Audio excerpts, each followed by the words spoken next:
Hey guys, welcome back to the Ligonier Valley Model Railroad. I'll tell you about some of the updates and progress we've made on the railroad here lately. As you can see, we did get some ties down and we've got some rail laid. Let me zoom out here and we'll show you a little bit more that's going on. If you've been following along, you'll see that for the month or so that's gone by since I last posted a video, it doesn't look like I've gotten a whole lot done. Actually, I've been out generating some revenue to pay for the railroad because, well, that's the way it works. I guess you could call that going to work.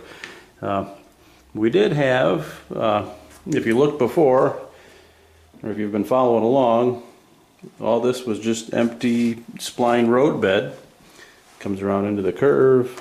We could got these Central Valley ties that we're using. We have some laid out here to kind of get a rough idea how things are going to lay out. We'll take a little closer look at what we have going on. You can see just how nice the Central Valley tie system is to use. Here we have some splines that are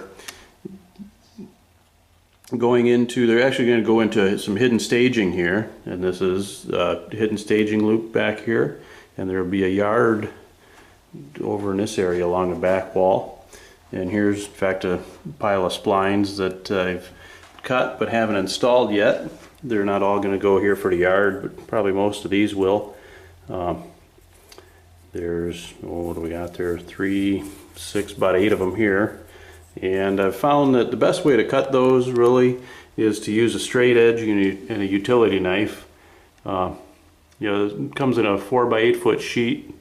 I've got a 4x8 foot workbench that I use, and I can clamp this sheet right onto the workbench. I use a 1.5 wide piece of aluminum. That's my straight edge. I clamp the aluminum kind of like this. We clamp it down, that's on a plywood workbench, but we clamp it down and put the straight edge even with this edge. We clamp it right around the workbench, and you can take your knife right along this edge, and it about 6 not very hard passes will cut right through it. It gives you a nice straight edge, and it gives you no dust, which is what everyone complains about if they have to work with this Homasote. They cut it, it's dusty, dusty, dusty. If you cut it with a straight edge, you have no dust and you have no waste. So in a 48-inch wide piece or sheet at 1.5 inches, what's that give you? 32 strips?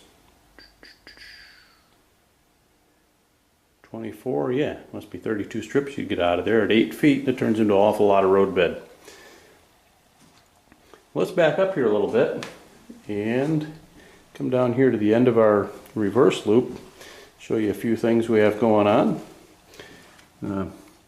Here we have the Central Valley ties without rail. They're glued down here. Here the end, and I don't know if I can reach it. Not quite where I want to be. But you see these little bumps that are like right here where my finger is. There's some here, there's like 4 there. If we back up a little bit, you'll see there's just 2. If we back up a little more, then there's a set of 4, you know, on each end of the tie. Those are spikes that are built right into the ties to use to spike your rail. You lay your rail in between there, you fold those over with a nail set, locks your rail right onto the tie. Here we have Code 83 weathered rail. That's Micro Engineering's product. And you can see if we can see it. It's probably easier to see on the non-weathered rail. If we can get in there close enough. Yeah, the lighting here isn't the best on this side of the layout.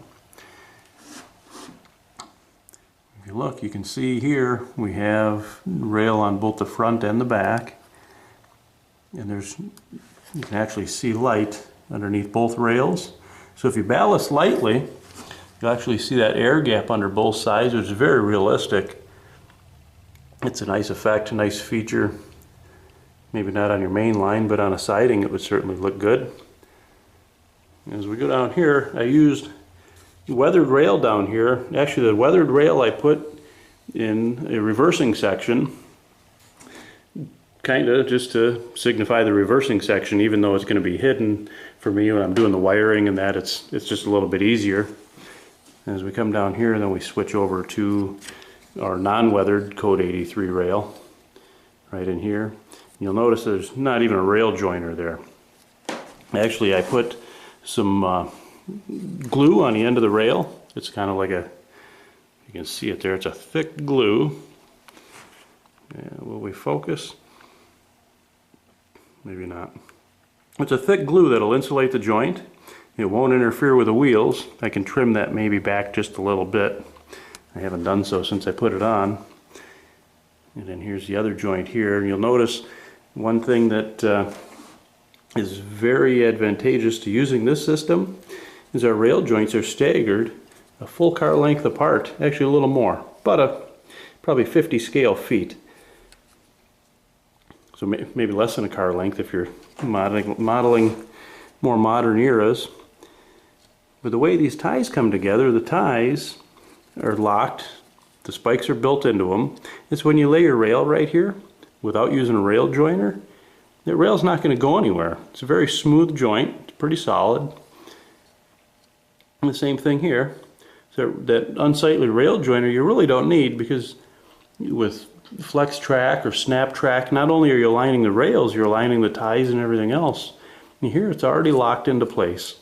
The joints further down, I soldered, the next couple of joints are soldered, and still they're staggered. And we have one here, we have one back here. I try to stagger them at least a car length apart. That adds a lot of reliability to the railroad. While we're talking about reversing loops, or reversing sections of track, we're going to have an auto reverser on here. And I made this one starting here, and we come through, we've got 3 feet of rail here, and we're going to come up another 2 feet or so, and that 5 feet is going to be a reversing section. And when you put a reversing section in, especially an auto reverser, or even without an auto reverser, you want to make sure that your longest consist of engines fits within the reversing loop. You actually want a little bit longer than that, because you want it to reverse after that last engine is in, is when you want it to reverse to the polarity that matches where you're going out. If one engine is on this side of the reversing loop and the other one is over here, or even further over here where it's exiting, it's not going to know what to do with the reversing loop. If you're straddling both joints at the same time, it's going to, your auto reverser is going to be switching back and forth because it's not going to know which way to make it. So the best thing to do is make your reversing loops at least the length of your longest consist of engines. Or if you run short trains, most of my trains, well, yeah, it's only 5 feet. A lot of my trains will fit through there. My passenger trains will. Our passenger trains here are pretty much an engine and 2, maybe 3 cars, and they're all lit, so we won't have any short circuit issues with that. Our freight trains are longer, but we don't have anything lit in our freight trains.